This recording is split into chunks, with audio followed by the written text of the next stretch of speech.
बिस्मिल्लाहिर्रहमानिर्रहीम, अस्सलामु अलैकुम। सच न्यूज़ पर आप देख रहे हैं प्रोग्राम न्यूज़ आर और मैं हूं आपके साथ काशिफ रजा। प्रोग्राम में सबसे पहले शामिल कर लेते हैं टॉप स्टोरीज। जिसमें नैब की एक्सटेंशन और नैब ऑर्डिनेंस में तरमीम का मामला मुतनाज़ा हो गया। ऑपोजिशन जमातों का कानूनी और सियासी ऑप्शंस के लिए मुश्तरका हिकमत अमली अपनाने पर गौर।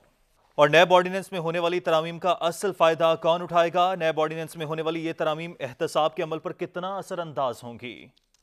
ऑलरेडी टॉप स्टोरीज आप जान चुके हैं और इस वक्त मुल्क की सियासत में एक ऐसा इशू है जिस पर बहुत बहस चल रही है। चेयरमैन नैब की मुद्दत मुलाजमत में तोसी के लिए जो नैब ऑर्डिनेंस में तरमीम की गई हैं वो ज़ेर बहस है। हुकूमत और अपोजिशन एक दूसरे के आमने सामने नजर आ रहे हैं और हुकूमत ने जो तरमीम की हैं उस पर अपोजिशन ये बात कर रही है कि वही तरमीम है जिनका हम पहले कहा करते थे कि ये तरमीम होनी चाहिए, और उसी पर अब हुकूमत ने तरमीम कर दी हैं और ये हुकूमत ने अपनी करप्शन छुपाने के लिए तमाम तर तरमीम की हैं। प्रोग्राम के दूसरे हिस्से में कानूनी तौर पर हम इस पर बात करेंगे कि कानूनी तौर पर कौन से केसेस पर ये जो तरमीम है वो इफेक्ट हो सकती हैं, असरअंदाज हो सकती हैं। लेकिन फिल वक्त हम अगर सियासी तौर पर बात करें तो हुकूमत ये बात कर रही है कि जी तरमीम जो की हैं ये नैब चेयरमैन नैब की जो मुद्दत मुलाजमत है उसमें तोसी के लिए हैं, लेकिन साथ ही साथ अपोजिशन ये बात कर रही है कि अपनी करप्शन छुपाने के लिए हैं। अगर हम इस पर बात करें तो अपोजिशन जमातों ने नैब ऑर्डिनेंस को गैर कानूनी करार दे दिया। उन्होंने कहा है कि हुकूमत ने खुद को एनआरओ देने के लिए और अपनी करप्शन छुपाने के लिए तरमीम की हैं। बिलावल भुट्टो और पीपल्स पार्टी की जो रहनुमा है शहरी रहमान, वो ये कहती हैं कि चेयरमैन नैब की मुद्दत में तोसी बदनीयती पर मबनी है।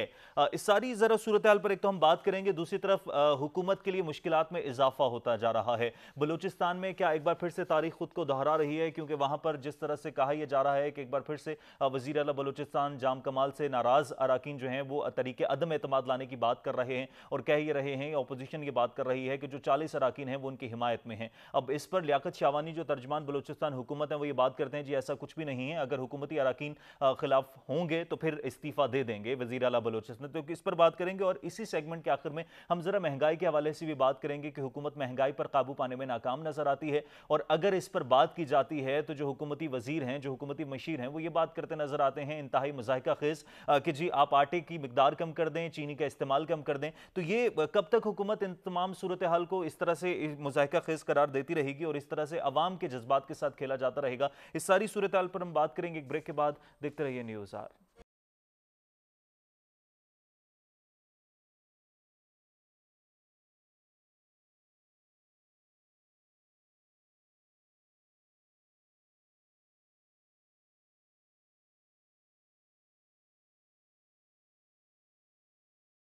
ऑलराइट जी, वेलकम बैक। ब्रेक के बाद वापस आने का शुक्रिया। सारी सूरत हाल पर बात करने के लिए मुझे प्रोग्राम में वीडियो लिंक पर ज्वाइन किया है सीनियर सहाफ़ी तज्ज़ियाकार मुजाहिद बरेवली साहब ने। मुजाहिद साहब बहुत शुक्रिया आपके वक्त का।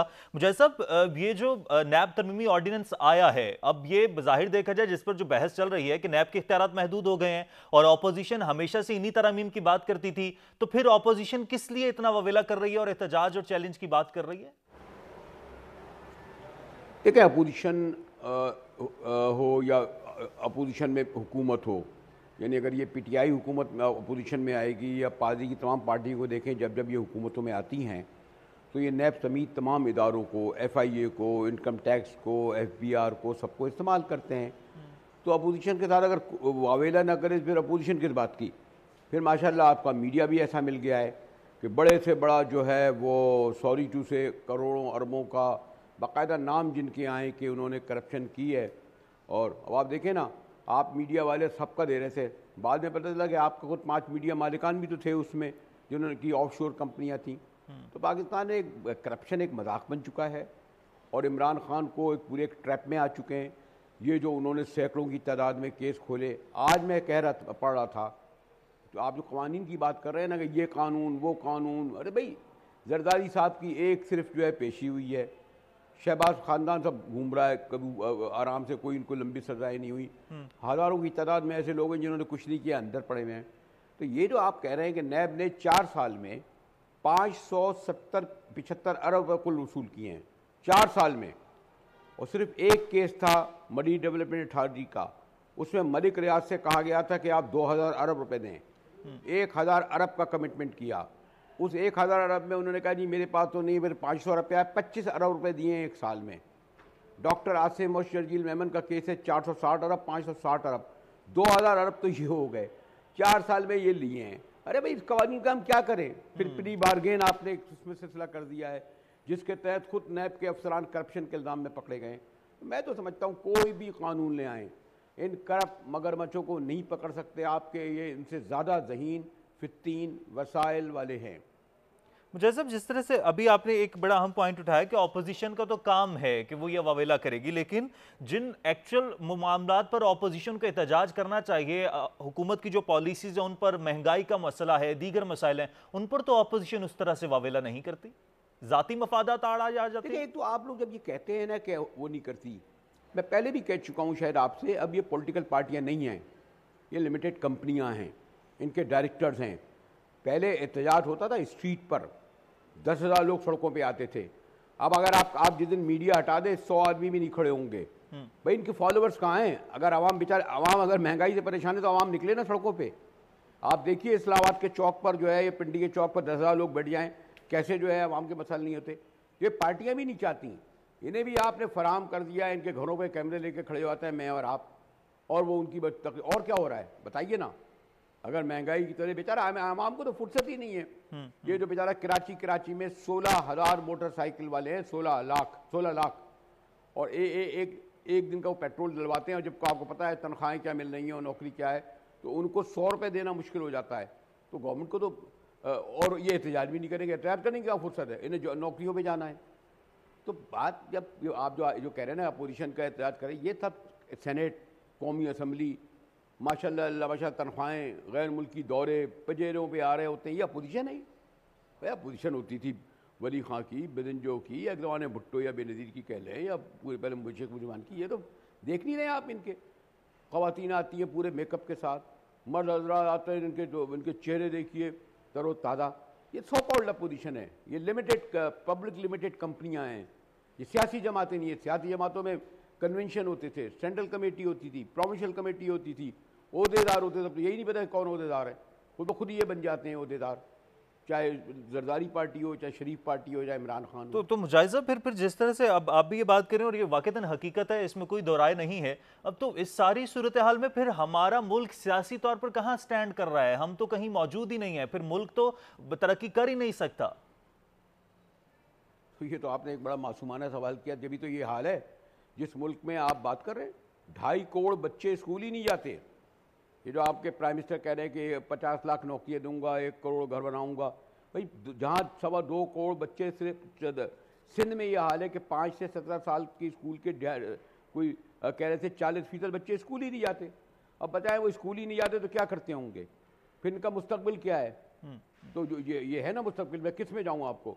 आप खुद शौकत अजीज़ ने अपनी बजट सेशन में एक्सेप्ट किया कि कोरोना के बाद 2 करोड़ लोग मजीद बेरोज़गार हो गए। 2 करोड़ गुर्बत से नीचे, यानी $1 से कम उनकी आमदनी है। ये तो एक मसनूई स्टेट आपने बनाई हुई है अशराफिया की, जिसमें 22 नहीं, पहले 22 घराने होते थे, 2200 घराने हो गए। और साथ में हम सब उसका जो रियासत के सुतून हैं उनके साथ हैं, पार्लियामेंट हो, सेनेट हो, मीडिया हो। हम लोग कौन से वो हैं? हमारे मीडिया एम्पायर्स बढ़ती नहीं जा रही हैं, और मुलाजमीन का क्या हो रहा है? पूछे ना इनसे, इनकी पजेरें कितनी कम बिकी, इनके कितने बंगले बिके, इनके। तो मैंने कहा ये जब तक यहाँ पर पाकिस्तान में वो रिवोल्यूशन नहीं आएगा जिसमें एक आम आदमी खड़ा होकर इनकी गर्दनें नहीं पकड़ेगा, चाहे लाख तलब करें ईरान से आप, फिर वही इनका हशर होगा। इसके अलावा कोई तब्दीली नहीं आएगी। तो मुजाहिज़ा फिर ये इनकलाब, ये रेवोल्यूशन कैसे आ सकता है? कोई तो होगा जो अवाम को बताएगा कि रेवोल्यूशन लेकर आना है। ये तो इनकलाब को मैं कोई सियासी जमा, मैं तो ये आपको अपना तजरिया दे रहा हूँ कि ये पॉलिटिकल पार्टी के ज़रिए कोई तब्दीली नहीं आनी।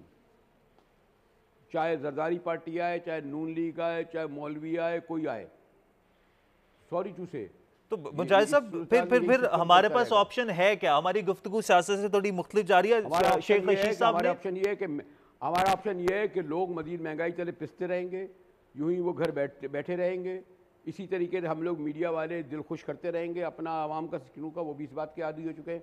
फिलहाल तो कोई रास्ता नजर नहीं आता, कोई रोशनी की नजर नहीं आती। ठीक है। और मुजाहिद साहब ये फरमाएगा, सियासी तौर पर शेख साहब जो बात कर रहे 4 माह सियासी लिहाज से बहुत आम है, ये वो क्यों कह रहे हैं? किस तरफ इशारा कर रहे हैं? किस तरह से अगले 4 महीने अहम होंगे? यार छोड़े, शेख साहब को चटकले सुनाने का शौक है, वो कोई ना कोई पेशिंग कोई यहाँ हो गया, चटकले सुनाते हैं, आप लोग उसको संजीदगी से ले लेते हैं, उसको खबर बना देते हैं। अगर आए ना शेख साहब तो मैं उनसे पूछूं मेरे सामने प्रेस कॉन्फ्रेंस में कि जनाब आपने 3 साल में क्या लॉ एंड ऑर्डर की सिचुएशन है, इस्लामाबाद में सबसे ज़्यादा कत्ल होते हैं, इस्लामाबाद में सबसे ज़्यादा रेप होते हैं, इस्लामाबाद का क्या हाल बना है। जो इस्लामाबाद का तो लॉ एंड ऑर्डर तो आप देख नहीं सकते, क्या आप बात करें। और आप वो जो कहते हैं जी मुझे तहरीक तालिबान पाकिस्तान का पता नहीं, आपको इल्म है अगस्त में 32 हमले किए हैं तहरीक तालिबान पाकिस्तान ने, जिसमें 38 लोग हलाक हुए हैं। अभी मैं पढ़ रहा था कि तहरीक तालिबान पाकिस्तान का जो लीडर था, जो रिहा हुआ फ़कीर मोहम्मद, उसने काबुल में जिसे प्रोटोकॉल दिया, उसने ऐलान किया कि हमने पेशावर में अपना काबुल पे झंडा लहरा दिया, हम पेशावर में अपना झंडा लहराएंगे। और आप उनसे बातचीत कर रहे हैं, आप उनके नीचे सरबस्ता खड़े हुए हैं। ठीक आप है, आने वाला खतरा महसूस कर रहे हैं, क्या हो रहा है। टीटीपीएल जो बाहर आ गई है, सिस्टम को बेहतर करने की जरूरत है। बहुत शुक्रिया मुजाहिद ब्रेवली साहब हमारे साथ मौजूद थे, सीनियर सहाफ़ी हैं, तज्ज़ियाकार हैं, तमाम तर सूरत-हाल पर बात कर रहे थे और सिस्टम को बेहतर करने की ज़रूरत है। और लेकिन अगर देखा जाए तो वो बात कर रहे हैं कि रेवोल्यूशन आना चाहिए, इनकलाब आना चाहिए, जिस तरह से ईरान में इनकलाब आए थे। लेकिन इनकलाब के लिए भी कोई तो ऐसी उम्मीद होनी चाहिए कि जो आवाम को इस बात पर आमादा करे कि जी इनकलाब की तरफ जाएंगे तो ही मुल्क तरक्की कर सकता है। और अपोजिशन के अगर हम किरदार की बात करें तो अपोजिशन का जो किरदार होना चाहिए, अपोजिशन वो किरदार अदा नहीं करती। वही जाती मफादात उनके आड़े आ जाते हैं, सियासी मफादात आड़े आ जाते हैं। और इससे पहले अभी जो अपोजिशन है, इससे पहले वो हुकूमत में थी तो तब भी सूरत हाल कुछ बेहतर नहीं थी। अभी जिस तरह से सूरत हाल चल रही है, हुकूमती सतह पर पॉलिसीज को बेहतर करने की जरूरत है। कवानीन में तरामीम के बाद उन कवानीन पर अमल दरामद करवाना जरूरी है। कवानीन चाहे अपोजिशन के हक में हो, चाहे वो हुकूमत के हक में हो, सवाल यह पैदा होता है कि क्या उन कवानीन पर अमल दरामद हो रहा है या नहीं। साथ ही साथ महंगाई जब तक कम नहीं होती तब तक एक आम आदमी को फायदा नहीं मिलता। नैब कवानीन में तरामीम हो या ना हो, जो केसेस चल रहे हैं वो पाया तकमील तक पहुंचे या ना पहुंचे, उससे एक आम आदमी को सरोकार नहीं है। एक आम आदमी को सरोकार सिर्फ यही है कि क्या उसके घर पे जो आटा चीनी जाती है, क्या उसके रेट कम है, क्या उसके दाम कम है। तो सबसे जरूरी यह है कि हुकूमत महंगाई के हवाले से पॉलिसीज लेकर आए। वजीर खजाना शौकत तरीन एक बात करते हैं जी, अब पूरे खत्ते में जितनी भी कीमतें हैं उससे पाकिस्तान में कीमतें कम हैं, लेकिन उन ममालिक की बाइंग पावर ज़्यादा है, तो एक आम आदमी को इससे कंसर्न नहीं है। तो हुकूमत महंगाई को काबू करने के लिए आने वाले दिनों में देखते हैं कि क्या मामलात करती है। वफाकी वजीर दाखिला शेख रशीद अहमद ये बात करते नजर आते हैं जो अगले 4 माह सियासी लिहाज से बड़े अहम होंगे। तो वफाकी वज़रा से ये बात पूछने की भी ज़रूरत है कि आने वाले 4 महीने सियासी तौर पर तो अहम होंगे, लेकिन क्या आने वाले 4 महीने एक आम आदमी के लिए भी कुछ फ़ायदेमंद साबित होंगे? क्या एक आम आदमी को रिलीफ मिल सकेगा? IMF के प्लान में हम फिर से जा रहे हैं। IMF के जाने के बाद हमेशा से हुकूमत की मुआशी पॉलिसी सख्त हो जाती हैं, लेकिन सवाल वही है कि आम आदमी को रिलीफ क्यों नहीं मिल पा रहा है। अंदरूनी तौर पर हुकूमत भी इख्तलाफात का शिकार नजर आती है, क्योंकि अगर मुख्तलिफ सूबों में बात करें तो बलूचिस्तान में जो इस वक्त सूरत हाल चल रही है, तो वज़ीर आला बलूचिस्तान जाम कमाल के खिलाफ तरीके अदम एतमाद लाने की बात हो रही है। लेकिन अभी जो जल्जला आया उसके बाद हमने देखा मीडिया पर ही जो मनाजिर दिखाए गए, उनमें देखा कि मीडिया के ही रिपोर्टर ये बात करते नजर आ रहे हैं कि अस्पताल में जो जल्जला मुतासरान थे उनके इलाज के लिए डॉक्टर्स मौजूद नहीं थे। तो बात वही है कि क्यों सिस्टम दुरुस्त नहीं हो पा रहा है, अस्पतालों में सूरत हाल ऐसी क्यों है। तालीम के शोबे में देखें तो बरेलवी साहब ने भी जिस तरह से बात की कि 2.5 करोड़ तलब बच्चे ऐसे हैं जो स्कूल ही नहीं जा पाते, तो जो स्कूल नहीं जा रहे तो जाहिर बात है कि हमारे यहाँ जो चाइल्ड लेबर है उसमें इजाफा होता जा रहा है। एक घर में जहां पर राशन पूरा नहीं होता वो बच्चे की फीस किस तरह से अफोर्ड कर सकते हैं। तो हुकूमत को इन तमाम मामलात पर नजर रखने की जरूरत है। तरामीम जरूरी हैं, कानून बनाना जरूरी है, लेकिन साथ ही साथ एक आम आदमी को रिलीफ देना भी जरूरी है। ब्रेक लेते हैं, ब्रेक के बाद वापस आएंगे और वापस आने के बाद हम जरा बात करेंगे कि जो तरामीम की गई हैं ये कानूनी लिहाज से कितनी अहमियत के हामिल हैं, कितने केसेस पर ये असरअंदाज हो सकती हैं और इन कवानीन के बाद हुकूमत को फायदा होगा या ऑपोजिशन को फायदा होगा। इस पर बात करेंगे एक ब्रेक के बाद। देखते रहिए न्यूज़ आज।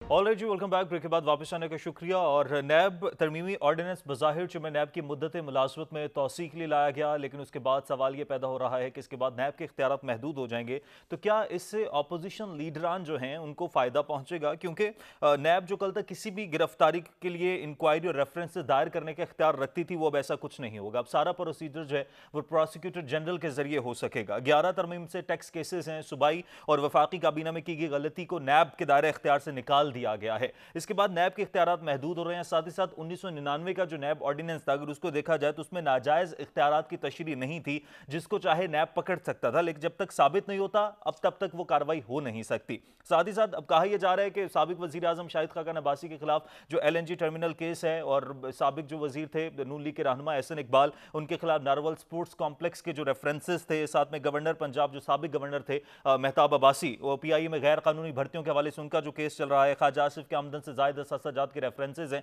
नैब के दायरा इख्तियार से निकलने के चांसेस पैदा हो गए हैं। तो एक तो हम इस पर कानूनी तौर पर बात करेंगे कि जितने केसेस चल रहे हैं ये तरामीम के बाद उन केसेस पर क्या असरात मुरतब हो सकते हैं। साथ ही साथ जो ऑपोजिशन बात कर रही है कि जी ये जो तरामीम की गई हैं इससे हुकूमत अपनी करप्शन छुपा सकती है, तो क्या जो हुकूमती सतह पर जो केसेस हैं, जैसे हम बात करें कि जो वजीर खजाना शौकत तरीन है, जो साबिक वजीर राजा परवेज अशरफ थे, जो उनके रेंटल पावर प्रोजेक्ट के केसेस हैं, क्या वो भी इफेक्ट हो सकते हैं? इस सारी सूरत पर जरा हम बात करेंगे कि कानूनी तौर पर क्या लूप होल्स हैं, और खास तौर पर सबसे इंपॉर्टेंट पॉइंट ये कि इससे पहले हमेशा एहतसाब का अमल मुतनाज़ा होता रहा है, तो हमेशा से तरामीम की बात की जाती थी, तो क्या ये वही तरामीम है या जो लूप होल्स थे वो अभी भी कवर नहीं हुए हैं? बैरिस्टर वकास अब्रेज खान साहब मुझे वीडियो लिंक पर ज्वाइन कर चुके हैं, माहिर कानून है। वकास साहब बहुत शुक्रिया आपके वक्त का।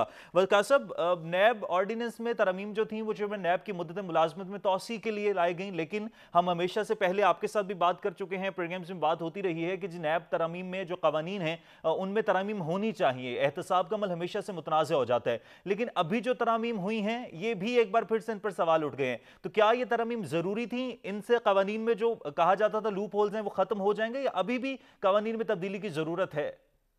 देखिए काशिफ, इसके अंदर अभी भी बहुत ज़्यादा अमेंडमेंट्स की ज़रूरत है। जो मौजूदा अमेंडमेंट्स हैं, ये जो लीडर ऑफ द हाउस कबीना at the same time opposition को बेनिफिट करेगा, और वो तमाम केसेस जो कि बैंकिंग कोर्ट से रिलेटेड थी वो बैंकिंग कोर्ट्स के सुपुर्द कर दिए जाएंगे, जिसमें आसिफ अली जरदारी और इनकी जो सिस्टर फरियाल तारपुर के फेक बैंकिंग अकाउंट से रिलेटेड केसेस थे वो अब बैंकिंग कोर्ट के डोमेन में चले जाएंगे। और आपको पता है कि पाकिस्तान के अंदर जो बैंकिंग कोर्ट्स की कारकर्दगी है वो कोई इतनी ज़्यादा इफेक्टिव या एफिशिएंट नहीं रही। इसके बाद जिस तरह आपने खुद बात की कि शाहिद खान अब्बासी का LNG का केस था, फिर उसके बाद हाजा साद रफीक का, एहसन इकबाल का, हाजा आसिफ का और दीगर बहुत सारे सियासतदानों के केसेस जो कि जहाँ पे स्पेशली जो कि मिस यूज ऑफ अथॉरिटी और मिस यूज ऑफ पावर की बेसिस पे स्टैब्लिश किए गए थे, that would be out of the domain of the NAB courts, और नैब कोर्ट्स की डोमेन से बाहर निकल जाएंगे, नैब उसको ट्राई नहीं कर सकेगा। एट द सेम टाइम जो भी मनी लॉन्ड्रिंग से रिलेटेड केस थे वो शहबाज शरीफ साहब पे थे या दीगर जितने भी सियासतदानों पे थे वो FIA की जुरिस्डिक्शन के अंदर चले जाएंगे। और जो सबसे ज्यादा पिवटल पार्टिनेंट थिंग इसके अंदर रखी गई सेक्शन 2 के अंदर जो अमेंडमेंट की गई वो ये कि वफाकी कबीना या सूबाई कबीना के जितने भी फैसले होंगे, उसके साथ साथ कौंसिल ऑफ कॉमन इंटरेस्ट के NFC अवार्ड और जितने भी पब्लिक ऑफिस होल्डर फैसले करेंगे उसको नैब तब तक नहीं देख सकती या तब तक प्रोब नहीं कर सकती जब तक कि कोई भी पावर या अथॉरिटी जो कि पब्लिक ऑफिस होल्डर की तरफ से एक्सरसाइज की जाएगी उसमें किसी किस्म की करप्ट प्रैक्टिसेस, कोई किकबैक या कोई करप्शन नजर ना आए। ये मेरे लिए बतौर स्टूडेंट ऑफ लॉ ये बड़ी खुशाइन चीज थी, क्योंकि बहुत सारे जो पब्लिक ऑफिस होल्डर थे वो उनके सर पे एक तलवार लटकती थी कि वो अपने फैसले करने में आजाद नहीं थे, इंडिपेंडेंट नहीं थे। वो समझते थे कि अगर उनसे बोनाफाइड इंटेंशन रखते हुए नेक नियति से भी कोई गलत फैसला हो गया और कल कला नैब ने उसे बुला लिया तो 6-7 महीने के लिए उनको रगड़ा पड़ जाएगा। और आपको पता है कि जो नैब की प्रोसिक्यूशन है, जो लेकिन इन्वेस्टिगेशन लेकिन इंटेरोगेशन ये है। तो एक वकास साहब एक पॉजिटिव एस्पेक्ट है ना, लेकिन इसके बाद आपको नहीं लगता कि इख्तियारात के नाजायज इस्तेमाल का रास्ता खुल जाएगा कि वो किसी को भी जवाबदेह नहीं होंगे? लेकिन अगर कोई भी एहतियात का नाजायज इस्तेमाल करता है और उससे ये चीज़ प्रूव होती है, इस्टेब्लिश होती है कि इससे इसको कोई पिक्यूनरी, कोई मॉनिटरी या कोई मटेरियल गेन या बेनिफिट मिला है, तो नैब के पास सेक्शन 9A के अंदर स्टिल ज्यूरिसडिक्शन मौजूद है।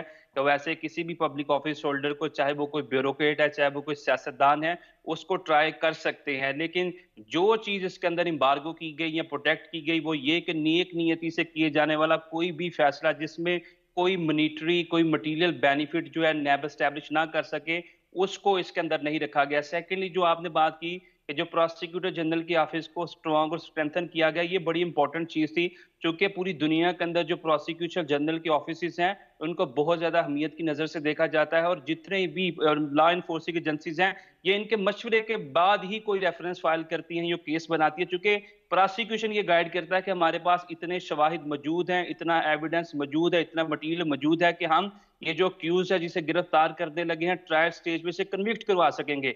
लिहाजा हम हमेशा ये बात कहते रहे हैं कि जब भी किसी शख्स के पास के खिलाफ कोई भी इंक्वायरी नैब को मिलती थी, तो स्पेशली जो पॉलिटिकल अपोनेंट होता था, तो नैब उसे ज़ेरे हिरासत रखती थी। और आपने देखा हाजत साद रफ़ी के मतलब केस कहने के कहने का अंदर मतलब ये है कि ये जो अब ये जो तरमीम हुई है, इससे पहले हमने देखा है कि नैब जो थी वो मुल्जिम से सबूतों तक का सफर तय करती थी, लेकिन अब सबूतों से मुल्जिम तक का सफर तय किया जाएगा।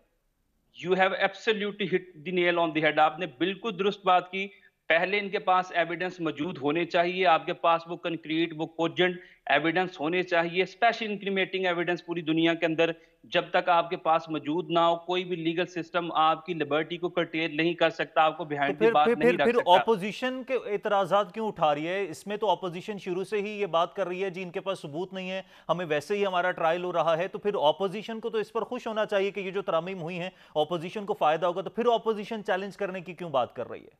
मैं ये समझता हूँ कि अपोज़िशन के लिए भी और मौजूदा गवर्नमेंट के लिए भी ये सब का सब हलफ़ा है, चूँकि नैब को टूथलेस कर दिया गया है। नैब के अंदर से डंक भी निकाल दिया गया और दाँत भी निकाल दिए गए हैं। नैब की जो ज्यूरिसडिक्शन थी, वो बहुत ज़्यादा लिमिटेड कर दी गई है। पब्लिक ऑफ़िस होल्डर को आप ट्राई नहीं कर सकते, कैबिनेट में बैठे हुए लोगों को ट्राई नहीं कर सकते, इनके तरक्कियाती मंसूबों का आप जायज़ा नहीं ले सकते। फिर आपकी मनी लॉन्ड्रिंग जो एफआईए को मिल गई, बैंकिंग केसेस जो थे वो बैंकिंग कोर्ट्स को चले गए। तो नैब की इस वक्त जो ज्यूरिसडिक्शन है वो बहुत ज्यादा लिमिटेड कर दी गई है। जो अपोजिशन को इतराज आता है वो भी मैं आपके साथ शेयर कर दूं, जो नैब के सेक्शन 6 के हवाले से कि आप जो है चेयरमैन नैब की तैनाती या इसकी एक्सटेंशन के हवाले से सदर पाकिस्तान जो था, चूंकि फवाद चौधरी ने उसी प्रेस कॉन्फ्रेंस में बैठ के बात की जब फरूक नसीम ने कहा कि लॉ ये कहता है कि जो लीडर ऑफ अपोजिशन है उससे कंसल्टेशन की जाएगी, लेकिन फवाद चौधरी साहब ने इसकी तरदीद करते हुए कहा कि वजीर आजम अभी भी समझते हैं कि वो शहबाज शरीफ साहब से किसी किस्म की कंसल्टेशन नहीं करेंगे। तो मैं ये समझता हूं कि अगर किसी भी लॉ के अंदर गवर्नमेंट की ये नीयत नजर आए कि किसी एक शख्स को एक्सटेंशन देने जा रहे हैं, तो इस हवाले से मुस्तफा इम्पैक्ट बड़ा एक इंपॉर्टेंट केस है।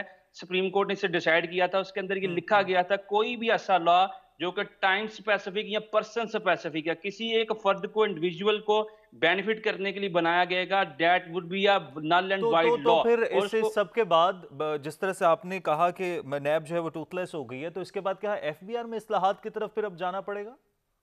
एफबीआर को स्ट्रेंथन करना पड़ेगा, एफआईए को स्ट्रेंथन करना पड़ेगा।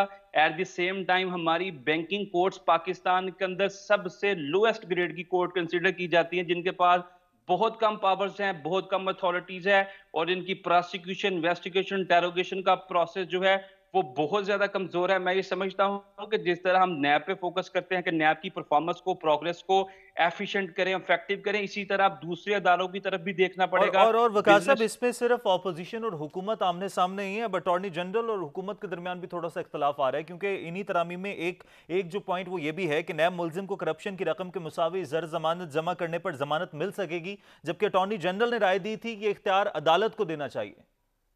देखिए, इसके अंदर दो राय हैं। मैं ये समझता हूं कि मैं भी हमेशा बतौर स्टूडेंट ऑफ लॉ ये बात करता था कि ट्रायल कोर्ट के पास ही, मीनिंग देयर बाय कि नैब कोर्ट के पास ही बेल का राइट होना चाहिए। वो किसी भी मुलजिम की बेल को प्रूव कर सके या डिसअप्रूव कर सके, चूंकि जब हम डायरेक्टली बेल जो है 199 के तहत हाई कोर्ट के अंदर फाइल करते हैं, तो हाई कोर्ट को भी फिर पोलिटिसाइज किया जाता है। अगर हाई कोर्ट बेल ग्रांट कर देती है, उस सूरत में भी पोलिटिसाइज किया जाता है। अगर बेल डिसअप्रूव करती है, तो उस सूरत में भी पोलिटिसाइज किया जाता है। लिहाजा नैब कोर्ट की कैपेसिटी बिल्डिंग बढ़ाएं, इसके इंफ्रास्ट्रक्चरल ग्राउंड जो टेक्निकल चीजें थी उसको बेहतर करें, और ताकि नैब कोर्ट खुद ही जो बेल का फैसला कर सके, किसको अप्रूव करना है, किसको डिसअप्रूव। एक सबसे जरूरी बात मैं करना चाहूंगा, जो कि सारी गुफ्तगू का मैग्ना कार्टा है, बुनियादी पार्ट है, वो ये कि जो चेयरमैन नैब की power of arrest and detention थी सेक्शन 18E और 24A के अंदर, वो अभी तक भी डिटरमिन नहीं की जा सकी। उसको डिटरमिन करने की जरूरत थी कि आया कि कौन सी स्टेज इंक्वायरी की, कंप्लेंट की, इन्वेस्टिगेशन की या रेफरेंस की चेयरमैन नैब को अलाउ करेगी या इंपावर करेगी कि आप किसी मुलजिम को गिरफ्तार करें। क्योंकि इससे पहले भी जितनी भी दफा चेयरमैन नैब की तरफ से पॉलिटिकल अपोनेंट्स को गिरफ्तार किया गया, वो हमेशा ये बात कहते थे कि ये नैब जो है, ये नैब न्याजी गठजोड़ का मजमुआ है। इस नोशन को या स्टिग्मा को आप तब तक डिस्पेल नहीं कर सकते जब तक आप चेयरमैन नैब की पावर्स को डिटरमिन नहीं अच्छा, करेंगे वकार पर्टेनिंग टू साहब, अरेस्ट एंड आखिर डिटेंशन। आखिर में ये कहिएगा, जो शौकत तरीन हैं और राजा परवेज हैं, साबिक वजीर जो हैं, और वजीर खजाना शौकत तरीन साहब, इनके जो केसेस चल रहे हैं रेंटल पावर के हिसाब से, उनका फिर क्या बनेगा? उनके अब ऑपोजिशन ये बात करिए कि जी उन केसेस से बचने के लिए भी सब कुछ किया गया। देखिए, बड़ा क्लियर है सेक्शन 2 के नीचे जितनी भी अमेंडमेंट्स की गई हैं, उसके अंदर ये लिखा गया है कि पब्लिक ऑफिस होल्डर ने जितनी भी पावर और अथॉरिटी यूज़ की है, अपने ऑफिस का इस्तेमाल करते हुए, अगर ये साबित हो जाए कि इस पावर को नाजायज़ तरीके से इस्तेमाल किया गया, उस नाजायज़ तरीके से इनको कोई मॉनेटरी, पेक्यूनियरी कोई मटीरियल बेनिफिट मिला है, तो वो केस नैब ट्राई करेगी। अगर ये चीज़ नैब एस्टैब्लिश ना कर सके, तो नैब की ज्यूरिसडिक्शन से निकल जाएगा। चाहे से एफआईआर ट्राई करे, चाहे से एफबीआर ट्राई करे, चाहे से एंटी करप्शन ट्रायल करे, but that would be no more in the domain of NAB. NAB उसे किसी सूरत में ट्राई नहीं कर वेरी सकता। वेरी वेरी क्विकली आखिर में विद इन अ सेकंड, ये जो तरमीम की गई हैं ये हुकूमत को फायदा देंगी, ऑपोजिशन को फायदा देंगी, या ये तरमीम न्यूट्रल है?